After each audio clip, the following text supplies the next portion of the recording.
नमस्कार दोस्तों, स्वागत हमारे YouTube channel target with SB classes में। दोस्तों, पूर्व मध्यकाल 650 ईस्वी से 1206 ईस्वी, ये आपका उत्तर भारत का राजपूत काल है। दोस्तों, यहाँ से हम प्रश्न दोस्तों 31 से लेकर के 60 तक आज हम यहाँ पे डिस्कस करने वाले हैं। दोस्तों, इसके पहले दोस्तों हम प्रश्न जो है 1 से लेकर के 30 प्रश्न तक डिस्कस कर चुके हैं इसके पार्ट 1 में। दोस्तों, अब हम 30 प्रश्न ही आपके बीच में लेकर के उपस्थित होंगे ताकि वीडियो अधिक लंबा ना होने पाए और आप लोग इससे थोड़ा बोरिंग महसूस ना करें।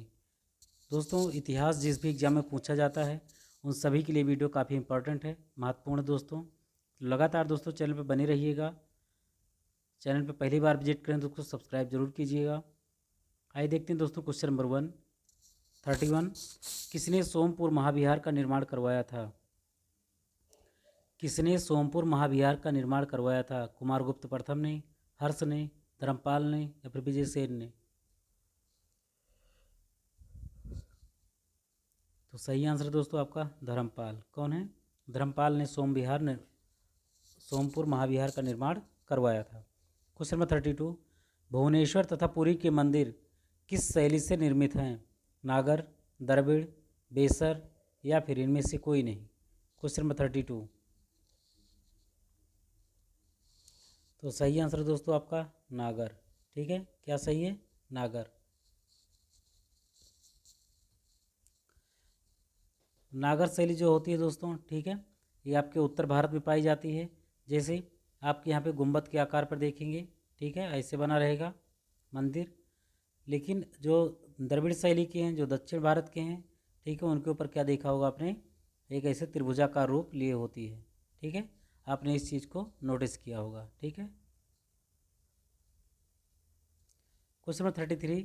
राजवंश जो कन्नौज पर आधिपत्य करने में त्रिकोणीय संघर्ष में उलझे हुए थे वो कौन कौन से लोग थे? चोल, पाल, प्रतिहार, राष्ट्रकूट। अब इनमें से दोस्तों कौन सा सही है ये आपको बताना है।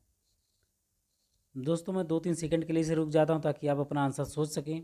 आप अपनी कॉपी पेन लेकर के बैठे होंगे, आप उसमें सोच सकें कौन सा आंसर आपका सही है और फिर आप उसमें अपना टिक कर सकें। तो सही आंसर दोस्तों आपका 2, 3, 4, यानी कि पाल थे, प्रतिहार थे और राष्ट्रकूट थे, लेकिन चोल नहीं थे। ठीक है, तो एक एक जहाँ पे ऑप्शन में वो ऑप्शन क्या हो जाएगा? कट जाएगा। Question number 34। भारत में प्रथम आक्रमणकारी कौन था? कुतुबुद्दीन ऐबक? बिल्कुल नहीं। महमूद गजनबी? बिल्कुल नहीं। मोहम्मद गौरी? बिल्कुल नहीं। कौन था? मोहम्मद बिन कासिम। कौन था? मोहम्मद बिन कासिम। जगन्नाथ मंदिर किस राज्य में है? बंगाल में है, उड़ीसा में है, केरल में है या फिर उत्तर प्रदेश में है? Question number 35। तो जगन्नाथ और पुरी मंदिर कहाँ पर दोस्तों? उड़ीसा में। कहाँ पर है? उड़ीसा में। Question number 36। पुरी में स्थित कोणार्क के विशाल सूर्यदेव के मंदिर के निर्माता कौन थे? नरसिंह प्रथम, कपिलेंद्र, पुरुषोत्तम या फिर चोडगंग? तो सही आंसर दोस्तों आपका नरसिंहदेव प्रथम। कौन थे? नरसिंहदेव प्रथम कोणार्क के विशाल सूर्य मंदिर के निर्माता थे। Question number 37। अजय पाल किसके संस्थापक थे? अलवर के, भरतपुर के, अजमेर के या फिर चित्तौड़गढ़ के? तो दोस्तों उनके नाम में ही जो है आंसर आपका छिपा हुआ है, ताकि आपका गलत ना होने पाए मैं इसने इसको जोड़ करके रखा है, अजय पाल और अजमेर। ठीक है, आप कभी नहीं भूलेंगे अजय पाल और अजमेर। Question number 38। निम्नलिखित में से कौन कविराज के नाम से प्रसिद्ध था? भोज परमार, सिंधुराज, मिहिर भोज या फिर मुंज?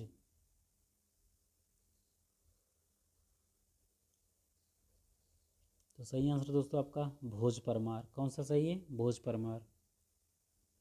अब भोज परमार द्वारा कौन कौन सी पुस्तकें रचित की गई हैं तो ये भी आपको बताना है। सम्रांगण सूत्रधार, सरस्वती कंठाभारण, योग सूत्रवृत्ति या फिर आयुर्वेद सर्वस्व? Question number 39।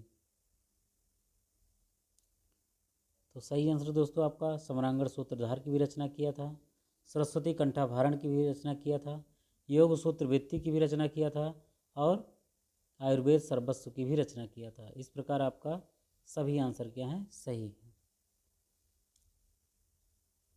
अब सम्रांगण सूत्रधार का विषय क्या है? स्थापत्य शास्त्र है, खगोल विज्ञान है, योग शास्त्र है या फिर काव्य शास्त्र है? ये आपका क्वेश्चन नंबर 40 है।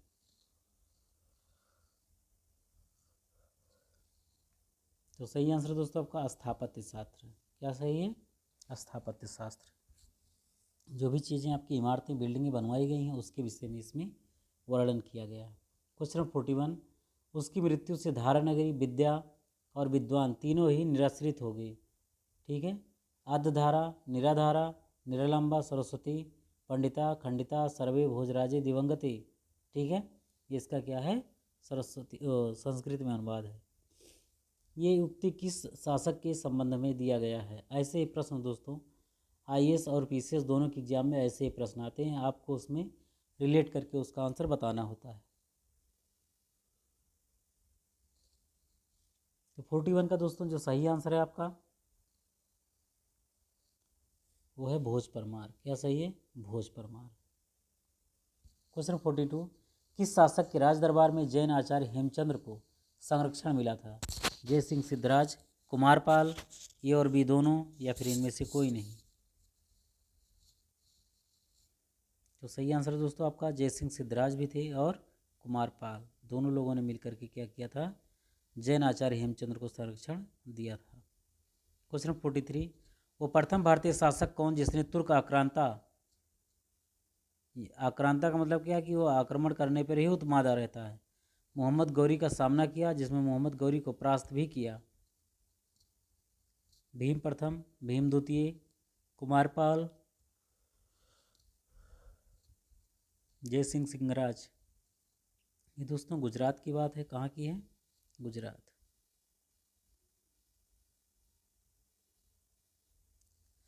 तो 43 का जो दोस्तों सही आंसर है वो आपका भीम द्वितीय। क्या सही है? भीम द्वितीय ने मोहम्मद गौरी को बहुत बुरी तरीके से परास्त किया था। क्वेश्चन 44, किस शासक ने कालिंजर के दुर्ग का निर्माण करवाया था? नन्नुक चंदेल, यशोवर्मा, धंगदेव या फिर गुंडदेव?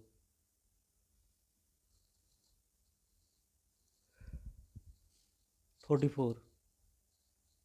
तो सही आंसर दोस्तों आपका धंगदेव ने कालिंजर के अजय दुर्ग का निर्माण करवाया था। अजय का मतलब क्या दोस्तों?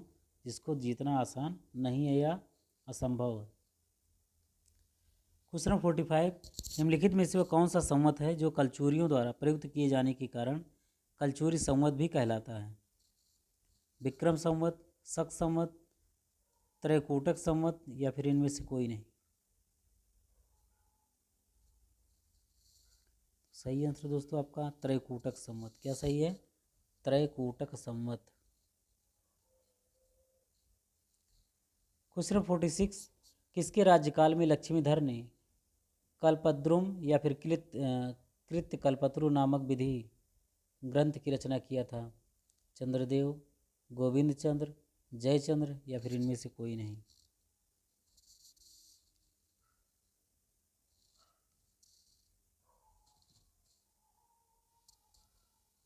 तो सही आंसर दोस्तों आपका गोविंद चंद्र। क्या सही है? गोविंद चंद्र। क्वेश्चन 47 दोस्तों काफ़ी इंपॉर्टेंट है। चंदावर का युद्ध 1194 ईस्वी में लड़ा गया था। ठीक है। किसके बीच में? पृथ्वीराज तृतीय एवं मोहम्मद गौरी के बीच में। इसे तो तराइन का युद्ध था ये, तराइन। भीम द्वितीय एवं मोहम्मद गौरी? नहीं। जयचंद एवं मोहम्मद गौरी? यस, बिल्कुल यही सही है।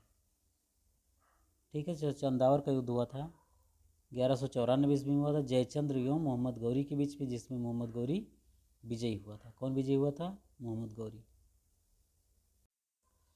क्वेश्चन 48, नैषेध चरित व खंडन खड्ड खाद्य के रचयिता श्रीहर्ष किस शासक के राज कवि थे? पृथ्वीराज तृतीय, कुमारपाल, चंद्रदेव या फिर जयचंद?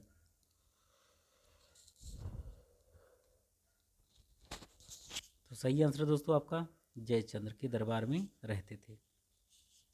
नैषेध चरित खंडन खंड खाद्य के रचयिता श्रीहर्ष थे। क्वेश्चन 49, निम्नलिखित शहरों में से किसमें लिंगराज मंदिर अवस्थित है? भुवनेश्वर, बीजापुर, कोलकाता या फिर श्रवणबेलगोला? 49। तो सही आंसर दोस्तों आपका भुवनेश्वर। क्या सही है? भुवनेश्वर, जिसे त्रिभुवनेश्वर के नाम से भी जानते हैं। क्वेश्चन 50, इसको दोस्तों सम्मिलित करके बताना है कि इसमें से कौन सा आपका सही है। ठीक है, एक तरफ ग्रंथकार दिया गया है, ठीक है, जिन्होंने क्या किया है, रचना किया है, और एक तरफ ग्रंथ का नाम दिया गया है कि इन्होंने किसकी रचना किया है। कल्हड़, जो कि कश्मीर का इतिहास है दोस्तों, उन्होंने किसकी रचना किया था, राजतरंगिणी की। किसकी? राजतरंगिणी की। बिल्हड़, ठीक है, ठीक है, बिल्हड़, बिल्हड़ ने दोस्तों किसकी रचना किया था,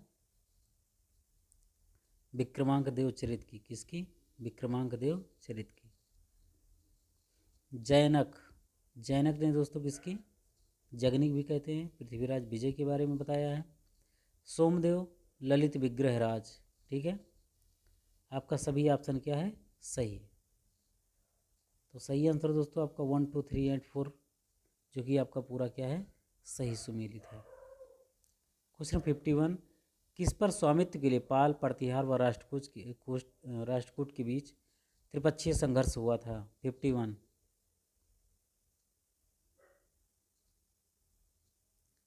सही आंसर दोस्तों आपका कन्नौज।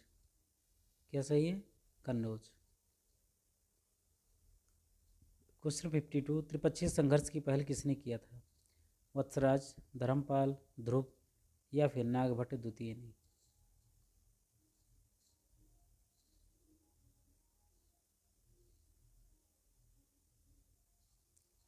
सही आंसर दोस्तों आपका वत्सराज।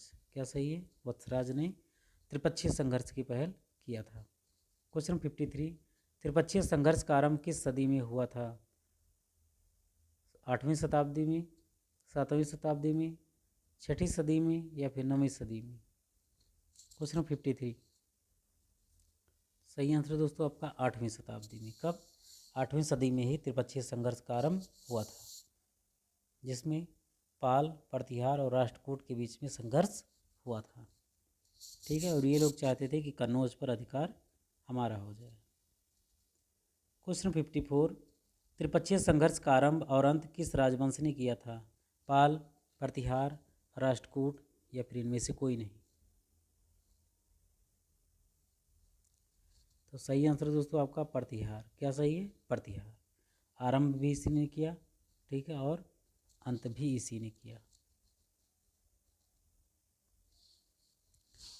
क्वेश्चन 55, त्रिपक्षीय संघर्ष में भाग लेकर उत्तर भारत की राजनीति में हस्तक्षेप करने वाली और दक्षिण से उत्तर पर आक्रमण करने वाली दक्षिण की प्रथम शक्ति थी, राष्ट्रकूट, चोल, विजयनगर या फिर बहमनी।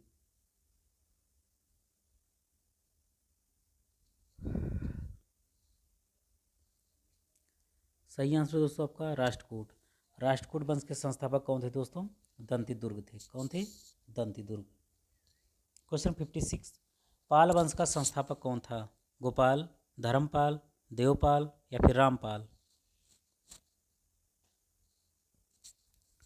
तो सही आंसर दोस्तों आपका गोपाल। कौन है, गोपाल ही पाल वंश के संस्थापक थे। क्वेश्चन 57, पाल वंश की राजधानी क्या थी, मुदगिरी या फिर मुंगेर, जो कि बिहार में पड़ता है दोस्तों, कन्नौज उत्तर प्रदेश में, दिल्ली भारतीय की राजधानी या फिर इनमें से कोई नहीं। पाल वंश की राजधानी।